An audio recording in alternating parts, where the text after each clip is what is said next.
vinyl community. Janne is back again. Today I'm wearing my jazz hat, as you can see. It's big and full of jazz.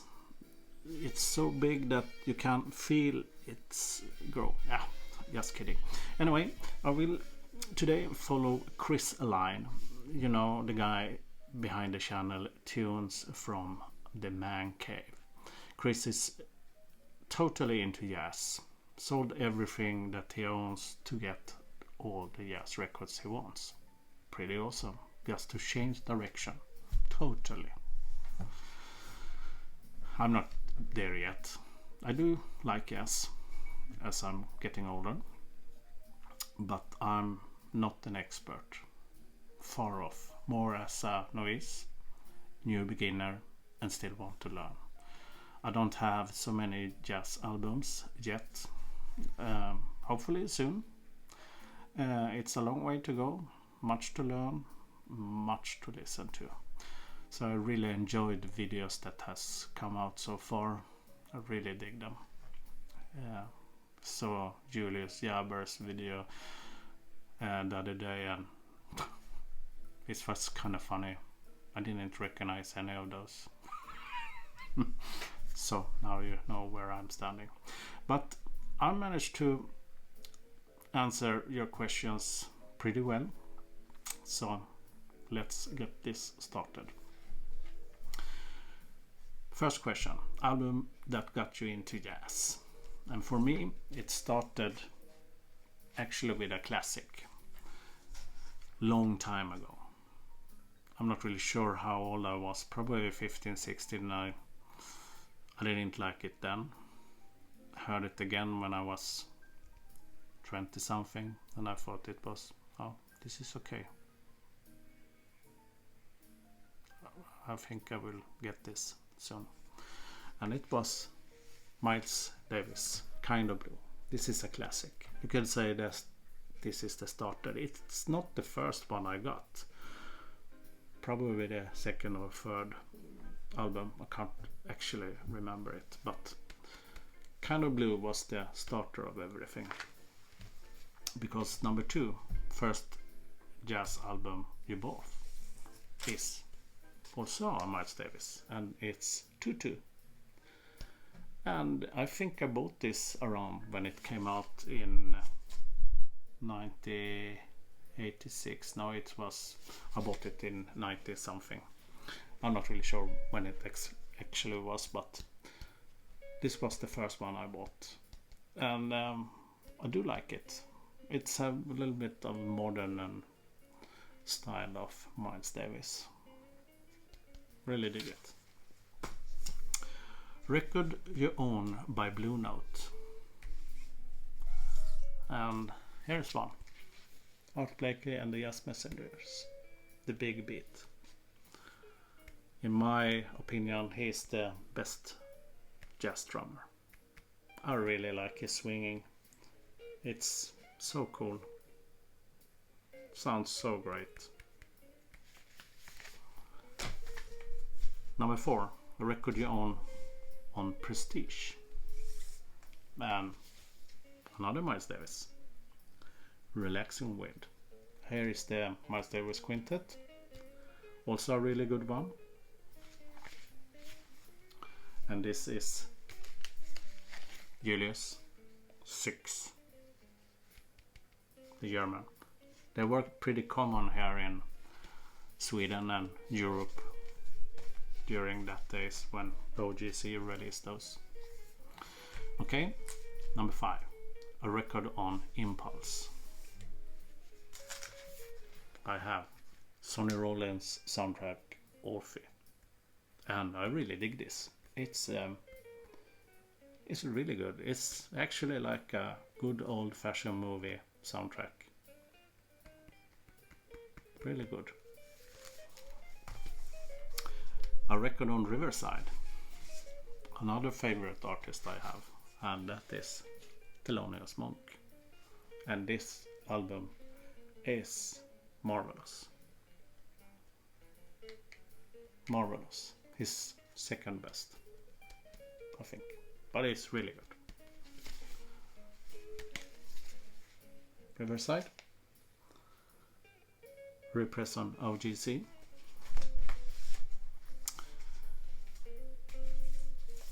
Contemporary records, I have Sonny Rollins, Way Out West, on the yellow label. Also a really good one. Record you own on a small jazz label. And I have to take a European one. And I have An Afternoon in Paris from the record label Sam. And Chris, if you watch this, check up this label. I'm sure you're going to dig it. It's really good. They mostly have live recordings when the big fellows came to Europe and played in Paris and Berlin and whatever. But mostly stuff that was played in France. This is a really good one. A record you own, not many know about, but should. This was a little bit tricky, but then I reckon that I do order kind of a lot from a Finnish company called SWAT Records. One of my favorites here in Europe. SWAT Records is in Finland and they are really good in reissuing mostly their own country music, like Finnish music, punk and rock and whatever. But they did actually run on Finnish jazz. And this is Olli Ahvenlahti, a record called Based on a Novel. And this is one of the most, can't say famous, but one of the big names in Finland. Olli is a jazz pianist, and the two first records that he did was a little bit fusion. I think he was on the ECM label, but this one was released on the side label of Love Records, where he went pure jazz, so not any fusion. And this is pretty beautiful. Check it up.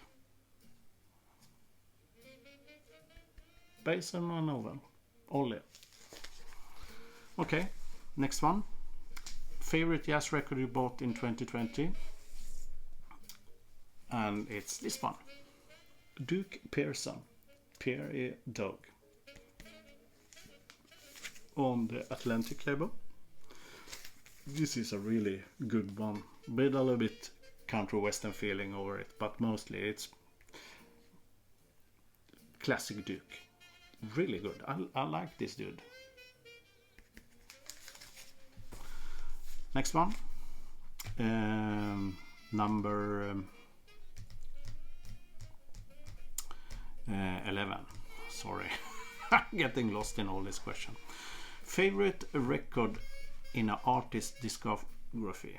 And as Chris told, you can pick whatever you want from who you like. And I went a little bit bananas.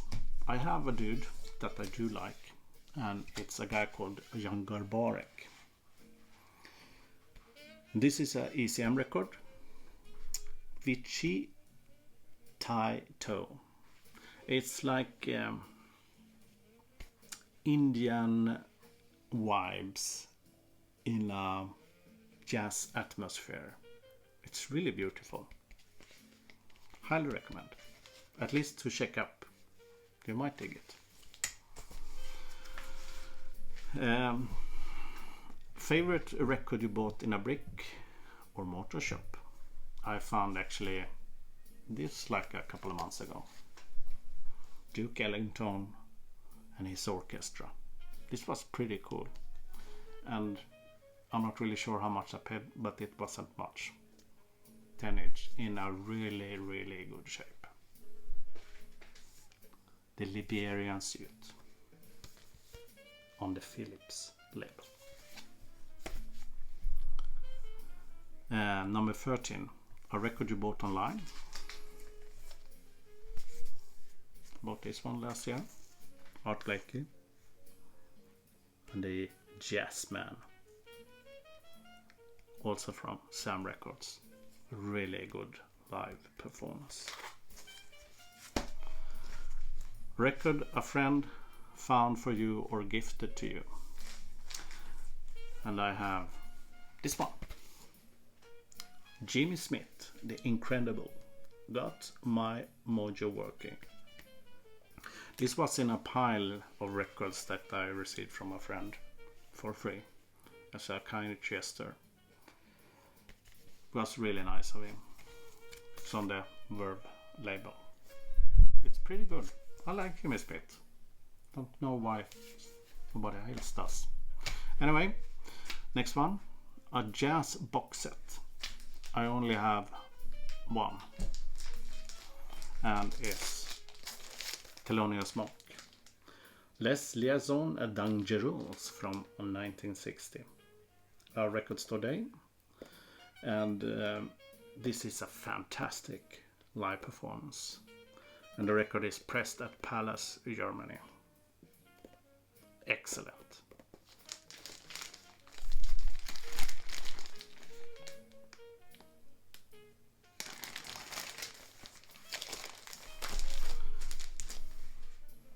A Jazz 10 or 7 inch. I showed already one 10 inch, but I have another one. This is Jonas Kullhammar Quartet that plays Love Supreme.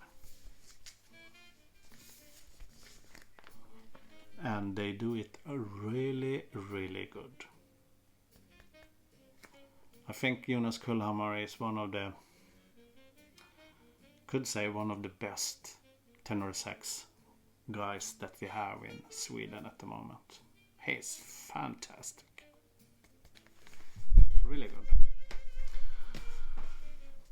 Most recent jazz score. I actually bought this.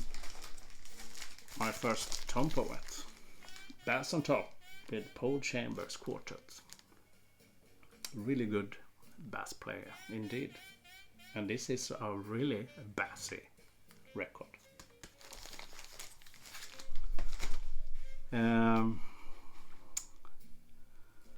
Jazz record that you hope to find in 2021.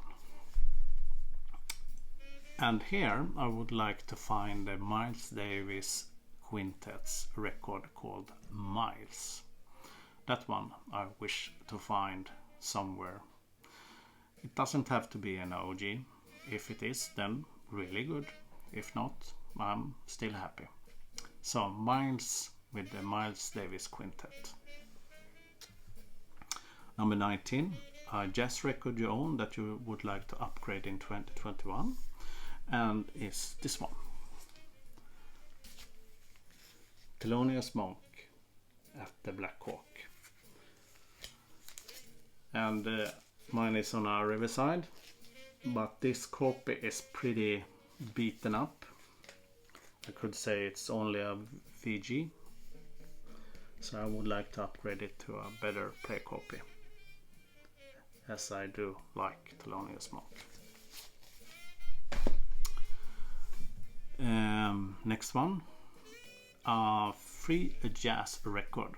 I don't have many of those, but I think this lady is one of those free jazz persons. Alice Coltrane and Pharoah Sanders, Journey into the Satchidananda.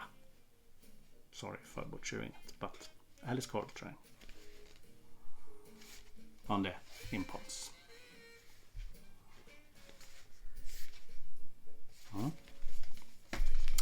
And the last question, Desert Island Jazz Album.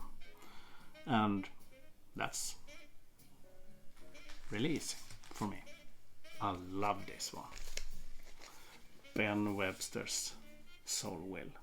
It's so beautiful, so bluesy, so souly, so fantastic.